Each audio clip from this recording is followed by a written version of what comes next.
Ronald Mayinja yatunulirwanga akamasu oba akatego atya olwokuba ebiseera ebyo abantu bali bamukkirizamu nga bamugoberera olw'ennyimba zayimba ng'ate ne gavumenti eri mu kuvuba abantu berowooza nti basobola okunafuya oludda luno oluvuganya olwa Bobi Wine. Yalinga mukakungunta one gye yasooka okujja ye Saidi yali esuubira nti waayo kuba abadde ayimba ebakola ki ebakwatako naye nalya ddi mugamba nti nabavaamu ddi tebalina lunaku lwe bakuwa kaadi kubeera muntu wa wansi ng'olaga nti ebikolwa gavumenti bye yali ekola ebiretedde bannansi okubeera nga bali mu mbeera gye balimu. Tugamba nti Africa tewali ayamba ensi tugitunda nga bino byonna bikulaga nti sisitimu eriwo nnyo tokkaanya naye terabika nti erina gyetwala eggwanga amakya ga leero nga womanyi Africa tegwabako byewuunyisa ng'ekikuba kijja ku Senegal ne bakiwa Morocco nga final zaggwa dda oluvannyuma lw'omwezi kumpi mulamba nga watwala ekikopo zebra zaggwa bakuwadde emidaali records awandiikiddwa ekikuba kyabaggyeko nga kiwa ttiimu endala mwongere okwongera ku mutindo muleme okulabisa Africa omanyi kiringa esaawa zino omuntu abeera e Kampala enkayana ebeerawo Siteboni ne Village Boni nembeera nga mukayana babeekyalo bwakulabe muti alumutawuni mukola bino kati Africa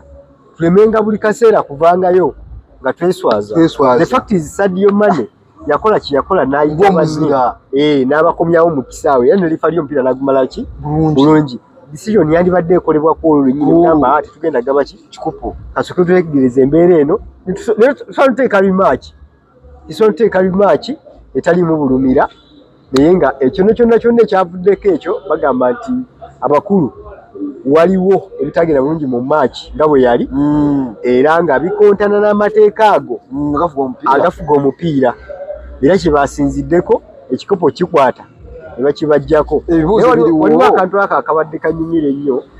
na sports analyst omu gwenda binagamba lwaki Senegal ekikopo temukikweka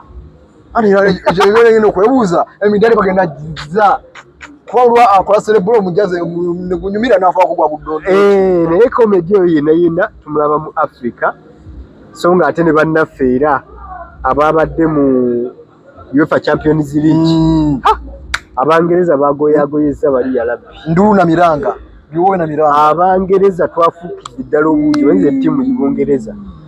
naye Bungereza ettiimu zakola ddala bubi and ne leero era wali empiira emirala naye nga tejjukira nti enjovu ekyeriisa nkuulise tusalira bannaffe baluwe ku buwanguzi. Okay, welcome to the show. Tuze tubambagemuko bampita Ibrahim Brian nga bulijjo okugibanjula n'omukugu wange professor nze tuzegetemereteme ku nsonga nga tunalwatana kubambaga nokusaba mukulu professor wange asuka babuuzeko olugenda mu maaso. Bannaffe mwenna munansaasira nnamuko ki mukiyita mutya yegwo namukiyegwo ekisenyiga kyankutemu keso eddoboozi owulira nga terivaayo bulungi manya nti waliwo obuzibuzibu naye ejja kumusaasira olw'ensonga zino topic of the day tulina ozikuba nga tuzibawa okuyisaayisaamu biki ebigenda maaso mu mawanga gaffe ag'enjawulo biki ebiri mu mawulire ffe tubiraba tutya tubawa ndowooza zaffe abaazigula ne mukkirizaamu nti ddala bye tukola bya makulu. Thank you so much. Wonna wooli ali mu Uganda, East Africa omu ne diaspora nga w'osinziira okulaba ng'olaba emikutu gino tukwebazaako ensusso so nga ate era mwenna abava ne mugenda mu comment section buli omu kikola ekyo kituwa amaanyi ate kyongera vidiyo yaffe okolebwa abantu ab'enjawulo so nammwe tuba twala for granted n'olunaku lwaliro tuze tubambagese tutemetemensonga kiri egyoyagala ensonga nnyawo tutemetemeremu abafiriko bannayuganda lwaki twefuula tuli bankwe omusajja n'akubeererawo ku mikolo nemuvuka mba Luganda gwe ng'akuliza n'okukuliriza nsiri ku mulala ne ku muganda wange Ronald Mayinja ekimpisa muganda wange fena tufusibuka Gomba kyamulayise tamasibuka Gomba Ronald yasibuka Gomba tuba ba Luganda Gomba kitufe betukutekako tuba ba Luganda akati ate Ronald Mayinja yalabiddwako ku channel ezimu era interview zakola naye munne yedali yefalinga ku Gazbekapo avuddeyo ensonga zadayogerako nazikubamu ebituli yes nengamba kanyiya kuno nyomukugu wange yayongera atemirete abalabi baffe ensonga ezo ozitambulire. Okay, gomena asinzira gyosinzira okubanga otulaba njagala mpenga endowooza zino zange nga gwe era saagala muntu yenna ankakatikeko okutegeera n'obutategeera kwange mpa nze kyenkola ki kyendowooza. Ekisookera ddala katusooke ddala tujjukire Ronald Mayinja ono ewe before tanawa nakuyingira muki byabufuzi nnyo ekireetera Ebuloni okuyita owaffe oba ogamba toli naffe neeyisaayo n'ebiki byokola. Ronald Mayinja azze mu musicale ng'agezaako okubuusa bannayuganda ebyo biki byalaba ebikyamu gavumenti byekola ki. Mujjukire mu luyimba nga tuli ku bunkenke ani agula ensi Africa oluyimba olwo Ronald Mayinja yayimba ng'ennyimba ezo abantu ne bamweguza abantu ne bamwezza era ne bagamba oyo waaki ali ku sadi yaffe. Tujjukire nti nno nga bwe nabagamba luli nti mu nsi muno tulinamu ebika by'abantu bibiri abanyigirizibwa n'abanyigiriza. Kaakati abanyigirizibwa bo tebalinda diwe bakufuula waabwe. The fact is oyina byokola n'ofuka waabwe yes ebijja mu bo n'olabika nga bo bagambirawo ono waaki waffe. Era abantu bangi bazze beebuuza nti muŋŋamba mbu nalya naye nalya ddi muŋŋamba nti nabavaamu ddi. Tebalina lunaku lwe bakuwa kaadi kubeera muntu wa wansi, tebalina lunaku lwe bakuwa kaadi kubeera bo, wabula basinzira ku bikolwa ne bye wajja ng'okola byatera bagamba awo yatuvaamu. Ekisookera ddala bw'obanga wayimbanga tuli ku bunkenke ffenna ng'olaga nti ebikolwa gavumenti bye yali ekola ebiretedde bannansi okubeera nga bali mu mbeera gye balimu. Tugamba nti Africa tewali ayamba, ensi tugitunda na byonna bikulaga nti sisitimu eriwo nnyo tokkaanya naye terabika nti erina gyetwala eggwanga mu maaso. Bw'ovaayo n'okeera n'osala eddiiro n'odde n'olya ebigambo byo fe abali opulesiti abantu ba wansi nga bwe twetwala abeeno kati bwe tugenda mu Kampala tubeera ba downtown uptown ya downtown omuntu waffe owa wansi nze ndaba ng'otuliddemu oba otuvuddemu newankubadde nga tebulina twawandiika kalagaano nti oli waffe oba otukoze eki. Second move tuvuddeyo eri gye yatandikira. Robert Kyagulanyi Ssentamu nga musician ng'omuyimbi agamba nti bino bigambo bya Kazibe Kapo agamba mbu abantu be yali avunnamira baali aba basatu. Kitaawe yali ya foreign ng'asigazza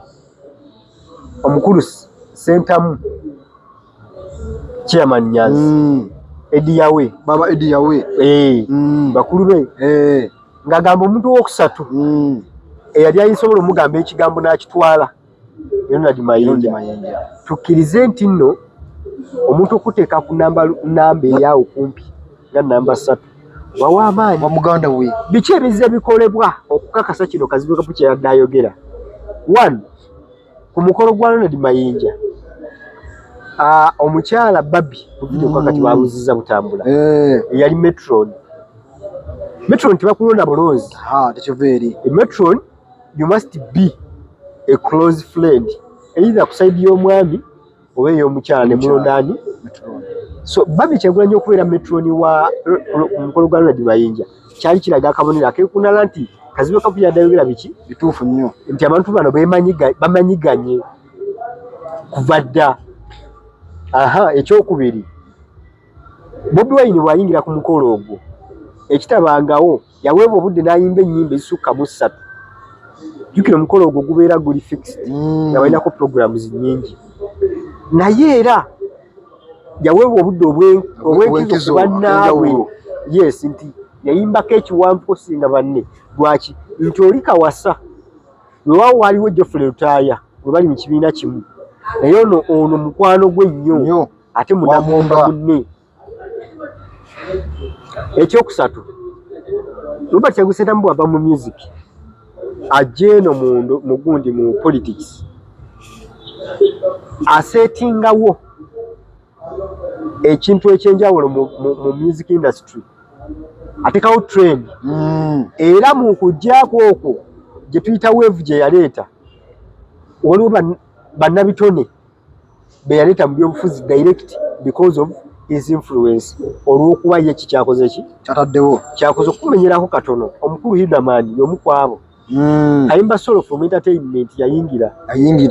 ani omulala awo tulina Geoffrey Lutaya n'ayingira ebyobufuzi Swengere teyajja direct mu parliament naye yayya muki mu byobufuzi weewaawo waliwo bannabitone abaali mu parliament ne influence yaabwe teyali y'amaanyi naye ya Bobi Wine gyakoze gyataddewo so kaakati ekyokusatu ekyo ekyokuba nti yaleetawo omuyaga ogwo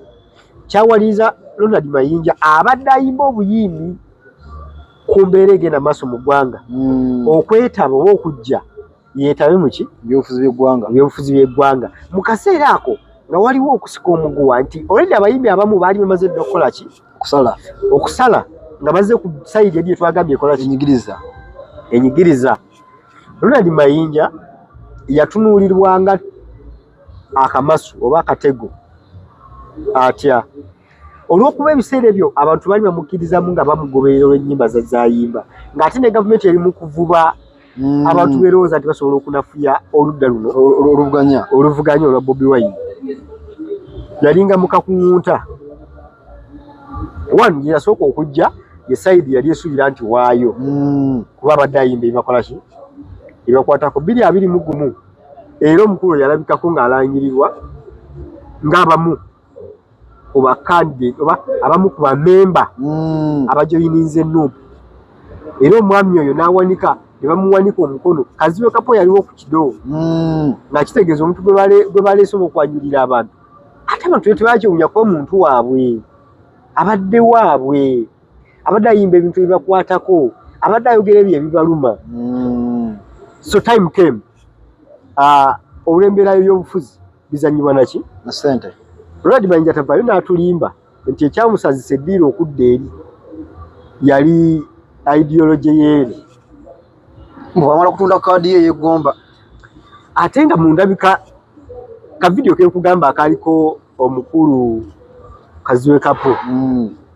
ka video ke nyinyi Ronald Mayinja yagamba ekindeese wano si kaadi ekindeese wano ye cause komyewe waka gye tuliko ey'okukyusa ki eggwanga yagamba tanonye eki kaadi yalina kyagyetaaza kitegeeza Bobi Wine omaze omulaga agoze tubeere wamu abasajja nga Aloysius Matovu Aloysius Matovu abaddeko ko bamu ku artist ab'amaanyi abayugumyako waneeno naye gyali and is very very supportive ku NUP ekisegedde atekako eddoboozi yes tekimuggyako kubeera waaki wa NUP tulowooza ne Mayinja yali azzemu eryo ettuluba kati wavaayo n'asala eddiiro n'adda eri nga bwe nagambye nti ajja tulimba nti yajja lwa ideologies za NRM bamuvuba n'asalawo agenda akole ki alye kino ekiraga nti nno yagenda eri n'alya oba yajja nga bentugera bweri kwe kudda ng'ate yeetonda kitegeeza ki nti byowali obadde osuubira eri tebivuddeyo nga bubadde okola ki oba obisuubira okomyewo wa waka kati Bobi Wine omusajja alabira ewala atandika okwekengera bamutooki agamba ono alabika si y'oyi Mayinja gwekola ki manyi Mayinja aleka yakyuka kuba Bobi Wine ebbanga lyamaze ali accessible ku bantu bangi asobola okuweyinga abantu n'abamanya asobola okufunira n'agamba Ebuloni ono anonye kino ono waddala ono walaali kati aba decision ze yakoze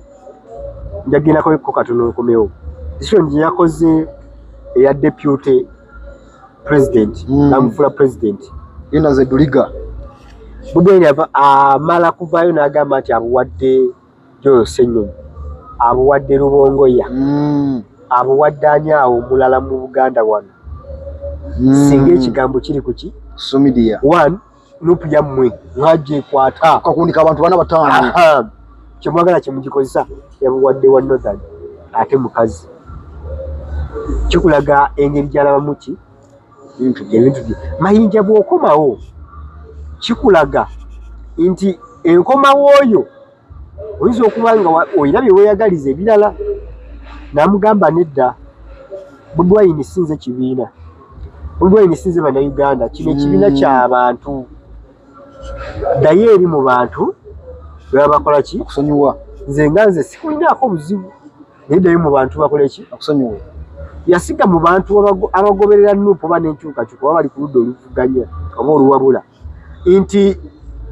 abantu bali abawansi betuwaba be bakulembera era balina otusalirawo. Kyava mugamba dde mu bantu bawansi balina okukola ki okusalawo. Ekyokubiri, sigenda kusonyiwa bukusonyi nti nno nti nze nsalawo, wabula ebikolwa byo ki kikulu. Kano kankweyako okulabirako Bigayi. Bigayi yajja ne yeetonda era nakkirizibwa n'ayanizibwa mu kibiina butereevu. Enkola gy'abadde akolamu ebintu gy'abadde akola ddala lwaki Bannayuganda batamusonyiwa ku nkola yes ku bikolwa bye. One, abadde supportive, abadde ku buli show oba buli laale eri okumpi, abadde ku kidonyo, abadde alivoko nnyo mu bigambo bye bajje ng'ayogera okuyasaba ki okuyasaba okusonyiyibwa. Kakati ekyo Mubende kyali agamba nti tetujja kusonyiwa nanze muntu jasonyiyibwa abantu bano naye ku bikolwa ki bikolwa bye. Ekiringa ekyenjawulo oyinza okwembuuza lwaki omukulu ono apinga Bobi Wine kati we baali bakinywi. Tulinamu obujja bwa buntu bwa bulijjo. Omukulu era ne banne bonna basatu oba bana, Flaka Gashumba nja mugatta Kakota, Gashumba mu Fred Mukasambidde, omukulu Munyagwa, bonna bali awo bakikuba ekikopo kyekinywi kye balimu kakiriki kaabwe. Naye nga tubamanyi nti ebiseera ebisinga batwalibwa mu ssa ly'aba propagandists, abasettinga motions ne bazivuga, abasettingawo enzikiza ne bagivuguza abantu. So nja kuwaako ebigambo ebibadde byogerwa abantu abo naye kasooka tumalirize Mayinja. Mayinja afunamu obujja ng'omuntu. Ekisookera ddala nti Bobi Wine yali avunnamira Mayinja mu byaki mu kuyimba wali era ng'amutwala ng'ekyokulabirako era ng'amuwa ekitiibwa. Kati Mayinja ate agenda okujja eno mu byobufuzi ng'ono taata we. Mayinja eno gyazze ono mukulembeze we kimunyigamu ng'omuntu.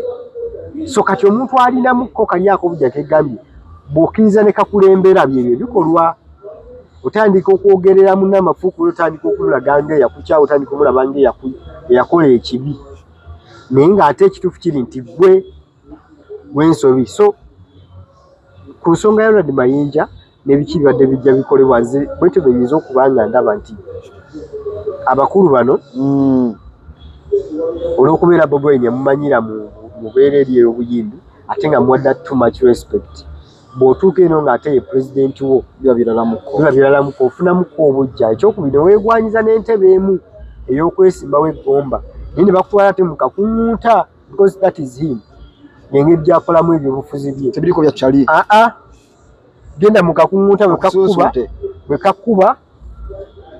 kati ekyo kyagamba okumumma ki kaadi. Waye yali alowooza nti engeri gyali kyaliiwe bw'ajja kusaba kaadi bw'ajja okusaba kaadi bigenda mwanguyira. Obutambi lwakyuka ne bamulaga nti you have to go through the same system bano gye bakola ki gye bayiseemu. Kati ate agenda okutunulira ku munne ow'ekakuuto ata Pius ng'alaba ate yagikoze eki agiweereddwa lwa nsonga ki nti yagenda ojjuwirwa ng'ate eri bakompyutazi be owedde banafu ate era naye yayita mu kakuŋŋuuta yakkiriza. So ebintu byonna bifiite obujja obwo tujjukire nti politics yatuuka byanfuna. So kati mukulu alabanga gwa mujje kuki mugaati alabanga gwa mujje ku mugaati ndi mugaati mukamwa Ebron teri muntu akujja ku mugaati n'omusekerera wano omusanyukira nti mune banyambye mponyeza omugaati mu mbeera yonna yonna oba olina oteekawo ki enkokola. So ekigenda mu maaso wakati wa Ronald Mayinja ne Bobi Wine ebyo tubisuubira nga ffe abagoberera babalaba ensonga eza bulijjo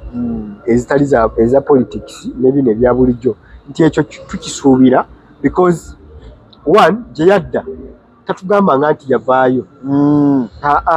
kaffe tukiza tutya nti byayogera tebiri mu kkonjera si mutume ko tuvanga n'otugamba nti oba ndi mu FDC Mayinja tuvanga n'otugamba nti oba ndi mu DP okitegedde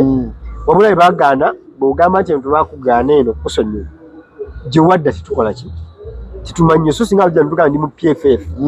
twandikambyeyo omukulu akasinzire mu PFF okola ki naye kati ffe tusobola kwesiga byoyogera nga totugamba nga nawawo gyokola ki gyoli so nga bo nga bwe nkugambye nti olw'okuba omukulu ali ku step ahead ali mu maaso gaabwe kisobola okuleetawo engeri y'obujja ekyokubiri kisobola okwerabiza bye wayogeranga ekisobola n'okwerabiza ebyo biki bye mwayogera bakapaaga balu byatayogera mu kamera naye olwo bye bakkaanyaako nga bba abasatu nga bali emagere abanywanyi yes so kati olw'okuba maybe birakayaye aswala kati ensonyi n'azifuula ki obusungu so yolo ndali Mayinja otherwise mbuufu bwe bumu ogenda kuntemera ate n'omubona abasajja bali basatu omugaati gwa bata nagwa omwami Mbidde Fred Mukasa Mbidde ne David Kabanda wa Daudi Kabanda omu ne Frank Zumba abo bonna banna batambuze olugambo bwabwe Kyagulanyi project my project ya Bumbe bumeka bamuwadde okuzannya bano yabalese mu makomera esiza abaana b'abantu basifidde yagenze bweru na family ye kweyagala ng'abaana abalala Junior atera nnyo okwogera akagamba ako nti muleke yagale ng'abaana abalala okay abantu bano bonna bagwa mu kakundi ketuyita ba propagandist yasobola okuteekawo yasobola okulyetingawo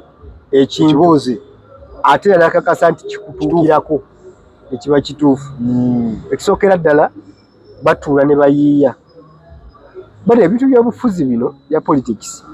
nze okuva olumu lwe nalaba abasajja abakulu abaali bali voka ennyo mu mawulire muno bwe nabasangako mu katenti nga banyumya stants engeri gye bagenda zikolamu politics tuli ku script ebyobufuzi ebigenda maaso mu ggwanga tuli ku script eyawandiikibwa tutambulira ku agenda abasajja batuleyi ne bafumba bali mu kantu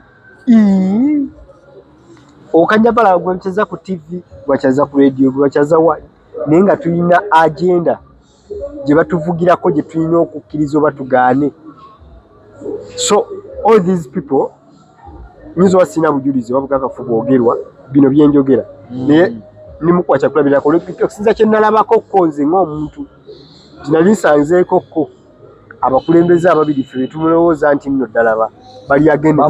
bamuzinzi yes ate babbinsanya nga bali mu kuteesa engeri ki balina okukola ki okutambuzaamu ekintu kino so kati seewuunya bwe ndaba abantu nga bano nga bavayo ne bagaba Bobi Wine project ebibuuzo biringa bibiri oba bisatu byensobola okwebuuza wano bw'omulabi osalewo oba weeyanukule Ebron project kijookeera okusasanyizaako ssente billions za money yes naye ng'ogituma egende kusakira sanctions ebweru sanctions zikosa ennyingi zaayo zimitingana ne ku bakungu baabo aba gavumenti okategedde okutambula naye ate ye project nti Ebron project yange ingituma egende nsakire emiziziko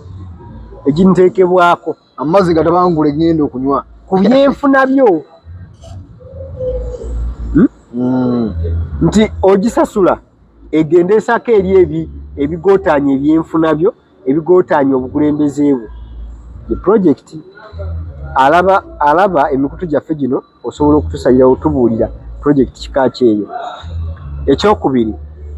project kijosasula nga buli wevaayo mu kamera ina kulabisa kuba ku mutwe nga buli wovaayo ina kulabisa. One, tuli mu kaseera nga ministers bode bagati tumwetaaga alagamba tumwetaaga all the way tuze tukayana n'ekyo omukulu namana afuluma eggwanga. Project gyosasula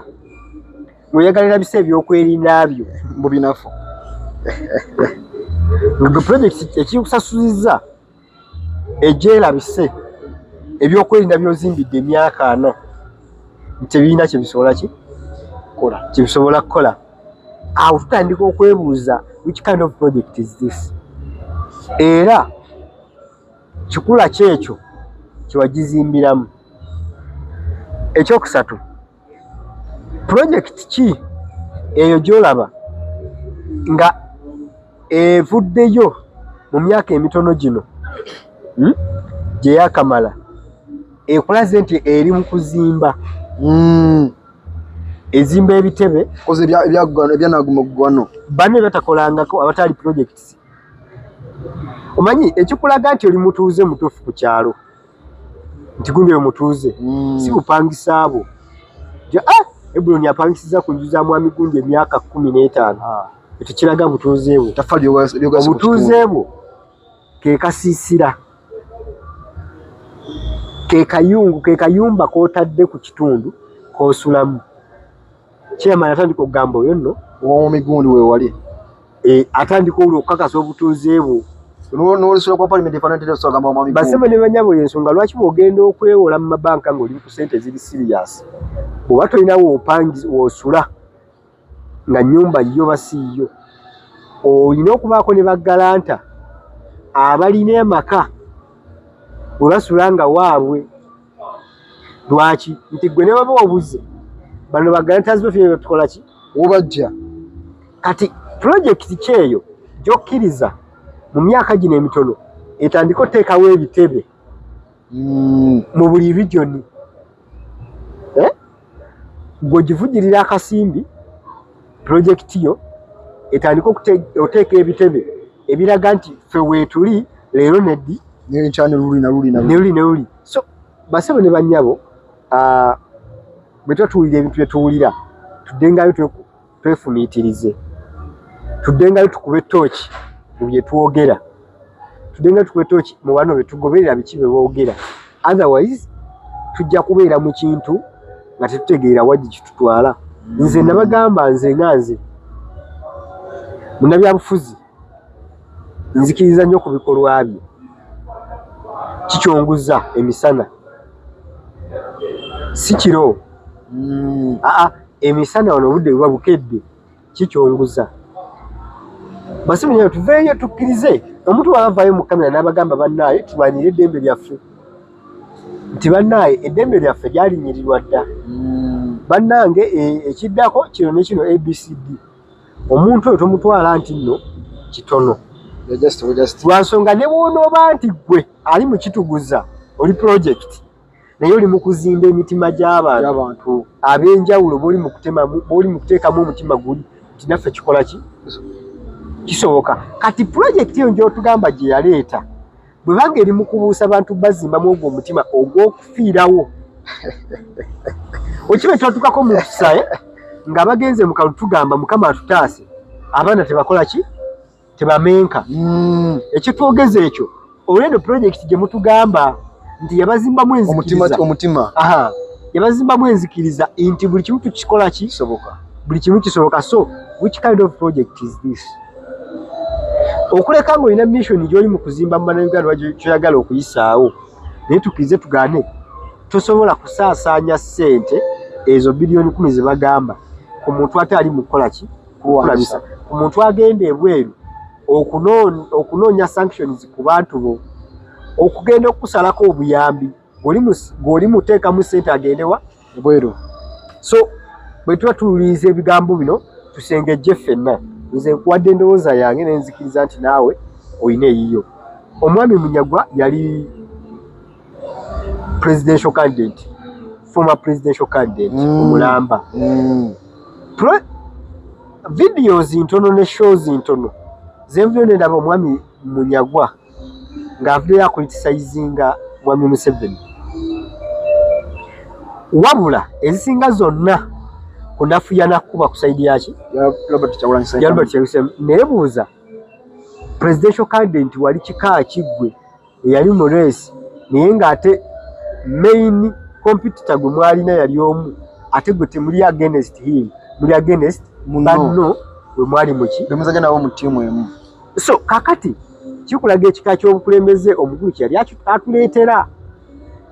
lwansonga kiyinza temukkaanya kwa ideologies ezimu oba ku nzikiriza ezimu, but the fact is ali ku side egamba tukyuse eki obukulembeze kyali kibagatta era kyali kibafuula mu ab'Oluganda okitegedde okutandikira wamu okutwala mu maaso projekiti eno. Omukulu oyo ebigambo byayogera yagamba nti talabangako opposition leader nga omukulu Kano Kizza Besigye. It is very okay. Kano Kizza Besigye yakolako side party ye era byakola twakola ki serving era byakola twabiraba. Naye ate bw'ofunayo omulala agenze nafuna kana akasannyalaze mbadde ndowooza mulina kukwata obukugu buli bwe mwakozesa ku mwaka ku kisanja kya Besigye ku time ya Besigye ne mubugatta kwani koona abaaliwo ne mugenda mutambula muki musonga mbere kakati ate gwe bw'ogamba nti ozze ate oli mu kusaanyaawo busaanya ekyo ekiba kizze then manto ndaligana bamuki ebituli then ekya Franka Gashumba ye tumumanyi kuva dda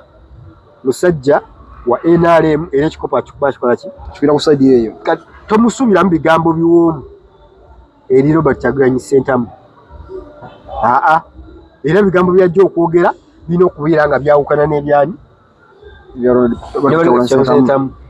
ekirala Franka Fred Mukasambidde sajja wa DP oyo tusobola kubeera wa DP nga waggulu oli mutugamba wagirani General Muhoozi waggulu abeera General Muhoozi ne President Museveni bagamba nga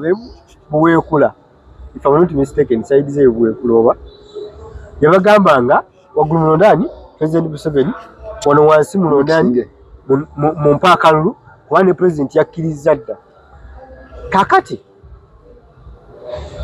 tosobola kwagala nnyo sitaani nnyo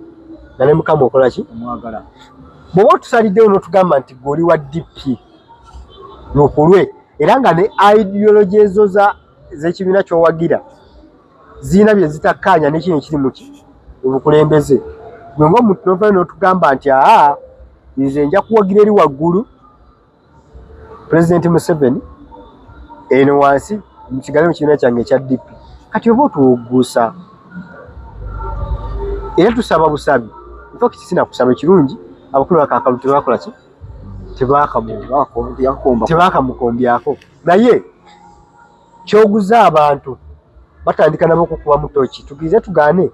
nti ebisanja bino ebiwedde ebibiri abantu beebuusiza babuusa nnyo 2021 ne 2026 abantu babuufu abantu tokyabategeerera abantu bakola ki betegeerera so bino byonna bikolebwa naye baabantu babakola ki bakulaba kati propaganda omwana edayitibwa ku script esasulwa eri funded by state eri funded by the government okubeera nti eraba ngaffe okubeera nti bikolebwa ngaffe bitukola ki nga bitulaba so yensonga gyenyinza okugattamu abantu abo engeri ki gye bakubamu Kyagulanyi Ssentamu n'engeri gye balabisaamu okumulaga nti talina kyali naye nga betugamba nti bannayuganda bakulu bantu bakulu ate era beesalirawo n'okulaba balaba munnayuganda tokyamulimba ekyokukola akimanyi katulaze mukama waffe abatuteekamu ku kasente aba focus service and events bakola kyamaanyi nnyo kuba batali tusobola kubeerawo era bakugamba nti beera n'omukolo gwe bawe budget agitemeeteme twebaza bannaffe mwenna abatuwagidde abatuwadde emikolo gyammwe n'ogamba nti akusaavise 10 ze mulina oba 5 mumpeeko eno emu naye tukirinaako kirina buzibu lwasooka tukkiriza nti buli saavisi gy'otuwadde etuyambako okubeera nga tuweereza obuweereza bwaffe bwe twekakasa ate era etuyambako n'okubeera ku mukolo gwo ne tugayidinga n'abalala. So togamba nti nze nyina owange ate kati focus yeegambirira package tusobola n'okutula package zino tuwa service eyo yokola ki gyoyagalako. Namba z'essimu tezi ku screen osobola noonyako so ng'ate era ne ku TikTok kwe bali focus event services bagamba nti beeyune bakwatire omukolo. Waliwo vidiyo ez'akasembayo zitwakateeka kuliko omukolo gwa mwami omuyita Peter ng'ali ne Maria. Mukolo gwabadde mulungi nnyo, gwali side zeeyo Matanga oludda lw'e Masaka eno. Ffe twagukola ogwo era twebaza abakulu wabwe omwami n'omukyala okutwesiga obbakolera photography. Batugamba tubayi photography yekka era tubawa ekyo kyolaba. Okay, tujja kusikawo nnyinnyaawo olwabadde mulabe waffe nnyo omulungi yeekubidde ku Babylon Media ne Focus TV oli w'amaanyi tojjanga okwo tukwagala nnyo. We sign out.